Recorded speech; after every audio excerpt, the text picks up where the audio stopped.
This is Rodney with Zebrascape, where creativity grows. I have Conrad Jackson here with the fire department. Tell us a little bit about yourself. I am Prescott Fire Department in the city of Prescott's Wildfire Risk Manager. It's a brand new position. They just created it about a year and a half ago. So it's like I said, it's brand new. So I've been able to kind of establish the foundation. The large component for it is that I'm a wildfire educator. So I do a lot of public outreach and public education components to my job. I also help facilitate. We have a forestry crew for the city, and they work for Parks and Rec. Managing the 3,000 acres of open space and natural parks, but we have fire needs within our community, and so I'm the coordinator, the liaison between them and fire to have them help us. What brought the position? You said it's a new position just started. Yeah, what brought that into place? Was there issues or? So there was a period of time in the 2000s where Prescott Fire was really the leader in wildfire mitigation and wildland firefighting in general. We were really a regional mover, and obviously we had the Granite Mountain. Oh yeah.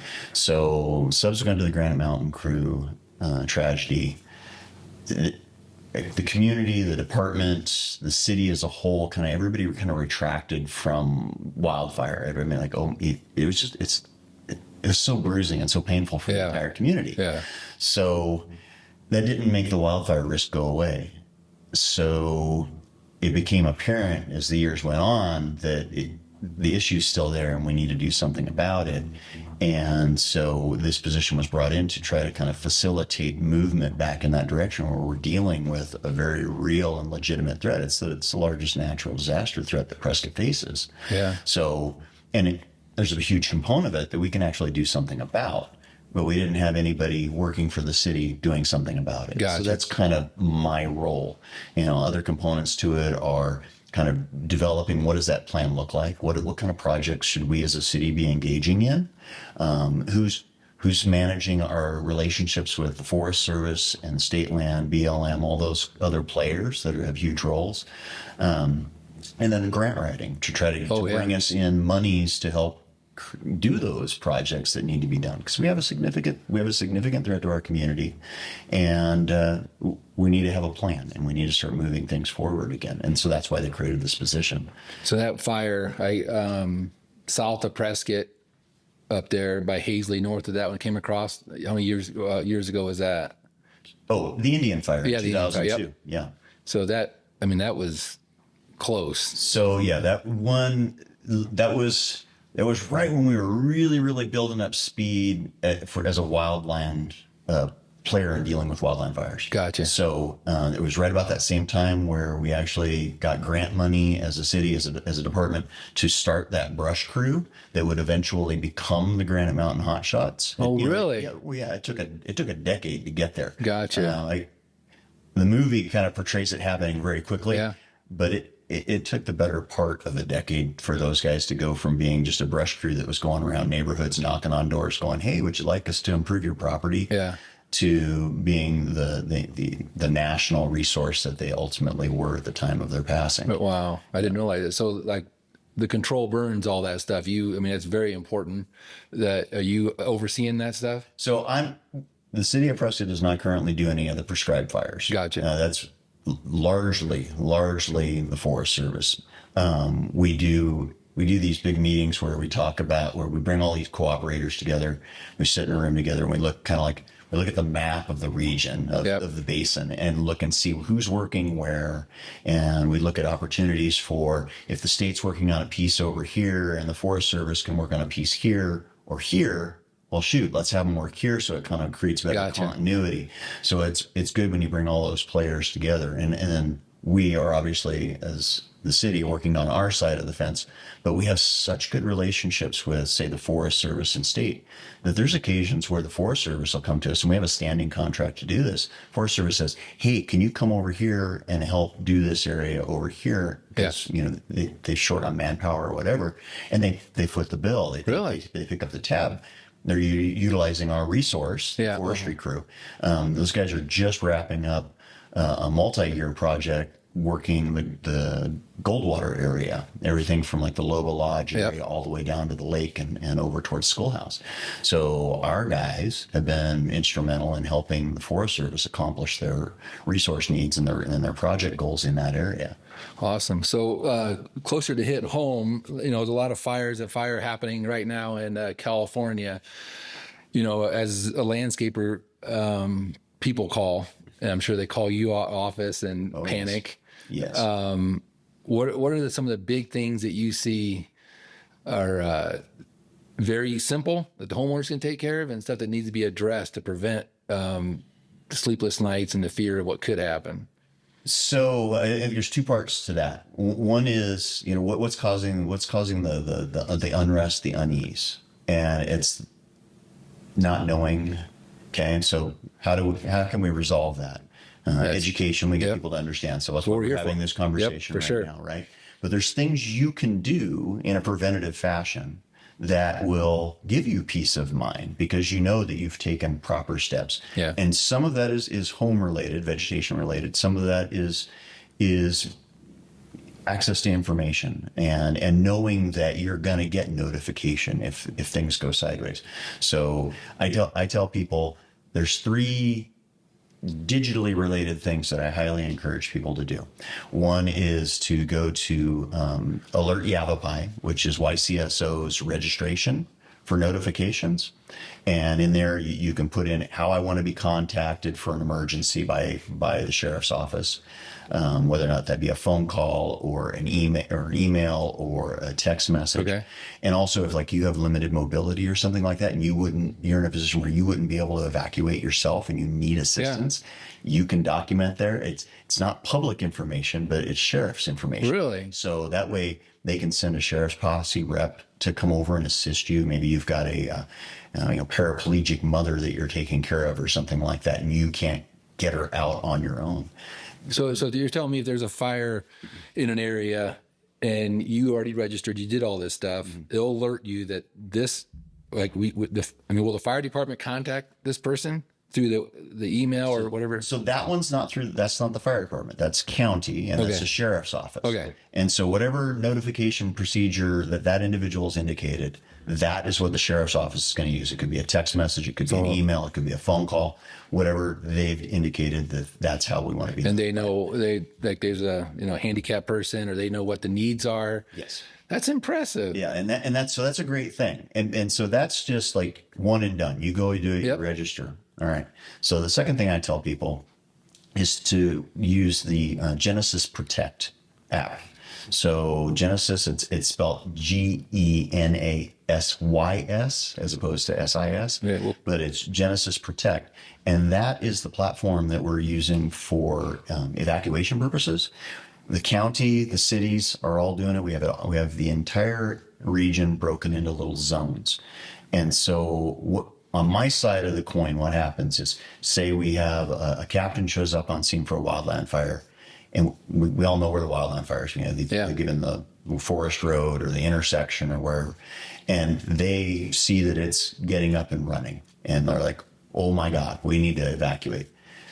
On my side of the coin, I can open up the Genesis system and just start selecting the zones that are downwind of that. And I can bing, bing, bing, bing, bing, bing, bing, send them all the same message, evacuate immediately, head to Yavapai College for the Red Cross station, whatever, whatever messaging. And it can be done in just a couple minutes. It's really, really fast. If you're registered and that's the catch. So the Genesis on your side as a user, you have 2 options. You can put it on your phone. That way it's just like quick and easy to get to it. And you can open it up and look at it anytime and see what's going on. Or you can have it be active. And because it's active and your phone knows where you are all the time. If Conrad goes and toggles evacuation notice for the zone that you're in, your phone knows what zone you're in. And if it happens to be it, bing, your phone's going to go off and say, evacuate immediately from zone, 127. So like you said, you have a choice. You can do it passively or you can do it actively. I do it actively. I want to get the messages as they come out. And I actually utilize that app during as the LA fires were starting to happen, because I have friends that live just right down from Dodger Stadium. They're in the kind of like Echo Park area. And at that moment, I didn't know. Yeah. So I was able to go to my Genesis Protect app, open up the map, slide it over and look at LA, because there's parts of that region that use Genesis also. And I could see who was being evacuated, who was being put on set notification, like, hey, be ready to go. And see, and I could tell actually by where the zones were that he was still okay. But he had a clear view of the Hollywood fire all night long. Yeah, so they were sending us pictures. Well, how long has that been out? The county started using it probably, 6 months, 9 months even ago. And the city, we got our piece of it done probably the end of October. That's brand new then. Yeah, so it is brand new. So that's why it's really not on a whole lot of people's radar. So it's really good that we're having this conversation. For sure, yeah. So, and just, it's intended for evacuations. But if we only touch that program, me as an operator, if we only touch that program when we had an evacuation, I would forget, right? I mean, how often do I do an evacuation in Prescott? So we've actually, to maintain our skill set with it, have utilized it for some of the other stuff, like closing down Mount Vernon and the country club area during Halloween. Awesome. So we go in there and we can put road closures in there, and everybody that's in that neighborhood gets a note. If they're on Genesis, they get a notification, says, hey, these roads are closed, use these roads instead. We used it for the parades, for 4th of July parade, for Veterans Parade, the Christmas Parade. I'm not, we didn't use 4th of July. We used it for Veterans and the Christmas Parade.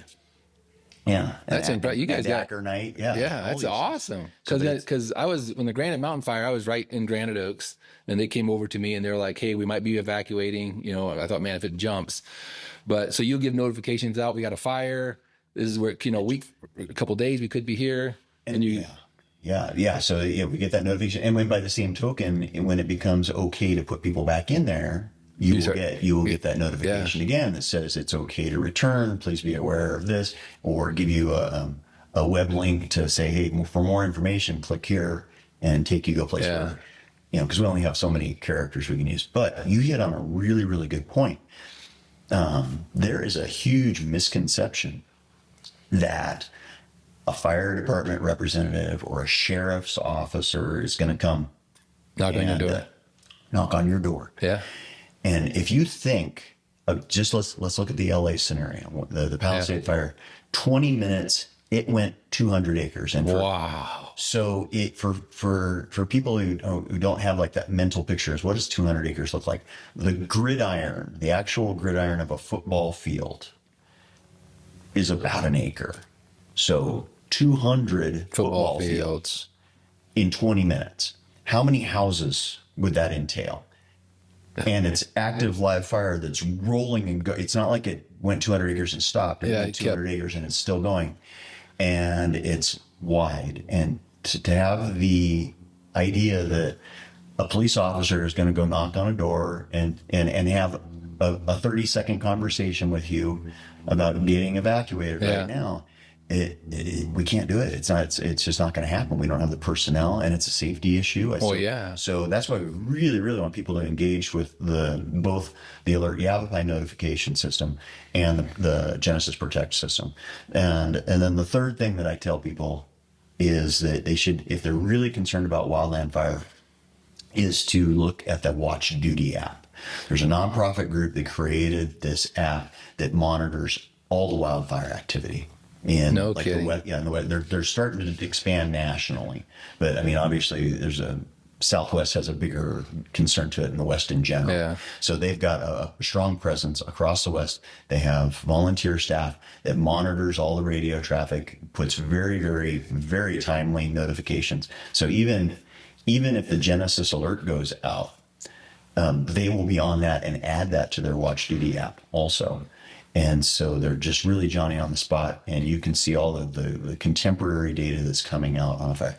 And in fact, I mean, I've been using Watch Duty for 6-9 months or more, and especially for this past wildland season. But the word spread so fast about watch duty, that on the day that the LA fires took off, it overloaded. they had 600,000 uploads of that program to people's phones. How'd they know about it? Just word of mouth. Media, social media, social Facebook. media probably had a big presence in Yeah. that. You got folks like me that say, yeah, there's three things. I mean, we're 2 programs you should have on your phone. It should be Watch Duty and Genesis Protect, and then you should register. So just like that, I'm sure that was coming out over and over and over again. Wow. This podcast went different. I learned a lot. I thought I knew, but that's really good. That's out there, that people can get that information. You're right. When you talked about just like sleepless nights, anxiety, half of the stuff, if you just have a peace of mind that if I go to bed at night, I'll get a phone call or my phone will go off, my alarm will go off if I did this. So you do it ahead of time. And that's impressive to have that system in place. It's just took a while to try to get the word out, pushing the word out, making sure more and more people know about it. Well, and so that's the notification component. The other piece that's going to give you peace of mind is your personal preparedness in like, am I ready to leave the house? Do I have a legitimate collection of 3 days worth of clothes, enough bottled water, dog food if you're taking your pet? Pets are the number one reason people won't evacuate. No kidding. They don't have carriers, or they don't know where they would take their pet, so they're concerned that they wouldn't be accepted here, there, or wherever. And people will stay in their houses because they've got 2-3 dogs, cats, birds, snakes, whatever the thing is. Pets are the number one reason people will not evacuate. Wow. So start thinking about like, okay, where would I go? Do I have, does my friend Susie have a corral where I could take my horse? We also have services in the event of evacuation that both for small domestic pets and lasers, large animal shelter. Really? So we already have those tools in place. So people shouldn't let their pets limit their choice to leave. You really do need to have like the important papers, what things are already digitally backed up. So like most of us can get our birth certificates for us or our kids, maybe the older generation, they don't necessarily have that digital backing. You can get your insurance papers online still. Your passport, you might want to have that one. That one's a little bigger pain in the butt to get returned, get that one replaced. So like you talk about prepare, a lot of people are like, well, it's going to happen. I'll wait till I see something. If a fire starts anywhere in Yavapai County, do you get an alert or only if it's in your area? Only if it's in your area. Okay. So like when we look at the map, that's another cool thing on the operator side of the Genesis program is if I know where the fire has started, I can actually get it to do a fire modeling for me that says, can you tell me where this fire is most likely to travel in the next 5 hours? Gotcha. And so within a couple minutes, it will tell me and it'll show me on my map, like these are the zones that we anticipate are going to be affected. And so we can go out there and click on those ones and say, hey, you need to be in the set status. You need to be thinking, you need to be making sure you got your box of goodies ready to go. Maybe load your car up so it's actually in there and ready for you to pull out and leave. So that's an advantage of that program on our side is to have that kind of predictive capacity to figure out where it might go. That's awesome, man. That would give a lot of rest because, like I said, when I was at the Granite Mountain Fire, I would stay up at night, and they said, stay tuned. And so if you got your phone on high alert, and you got so you know it's coming, and then also you get your animals, which plan for something. Yeah. Get going. You have bags of dog food or whatever ready to go. Make sure you bring, and you need to think in terms of like 3 days is what we tell people. Like how much water would my dog and I drink and my family 3 days. in 3 days, and have that many gallon jugs that would be appropriate, and just have it all kind of set over on the side of the garage and ready to go, and be thinking about those irreplaceable items. Like obviously we have this discussion on a somewhat regular basis, more so this week because of the LA fires. Yeah. It's on everybody's radar. Like what are the irreplaceable paintings that we have in our home? Like my wife's aunt painted a portrait of us on a fire truck. Yeah. That we can never get that back. Yeah. She's passed. Gotcha. So let's make sure we grab that. Yeah. Make sure we grab our laptops, our hard drives, And beyond that, if we get our people out and we've got a couple pieces of important documentation and irreplaceable items, Yeah. We'll roll with that. Yeah. Roll the dice. That's good to get that. Conrad, this is a great learning curve for me. I'd like to bring you back and the next time to talk about like how to prepare on the structure around the house, that part of it, and see how we can continue to help people to be prepared and alert for when it happens and be at ease. Because when a fire starts, you're too late if you have nothing ready. Correct. It's correct. And we should have a longer conversation about what does that house scenario look like? Yeah. So, right now we got a lot of anxious people in town, so it's good that we talk about the things that they can do to be prepared for it. But let's have a good conversation about how do we prepare that home that when we leave, we have at least this fundamental hope that I left my house in really good shape, and if it's 40, 50 mile an hour winds, there's a chance that bad things could happen, but let's give our house the best chance that we That's can right. to have that resilience to that wildland fire coming into our neighborhood. Well, awesome. I appreciate it, Conrad. Thanks for listening, and we'll put down the notes below of all the information, how to get a hold of the contacts, and anything you have questions that you want to come back to us, get back to us, and we'll reply and see what we can discuss next. Thanks. Thanks for tuning in to Landscaping with Zebrascapes. We hope you found today's episode helpful and inspiring to your landscaping projects. For more tips and resources and to learn how Zebrascapes can help you transform your outdoor space, visit our website, www.zebrascapes.com. Until then, happy landscaping.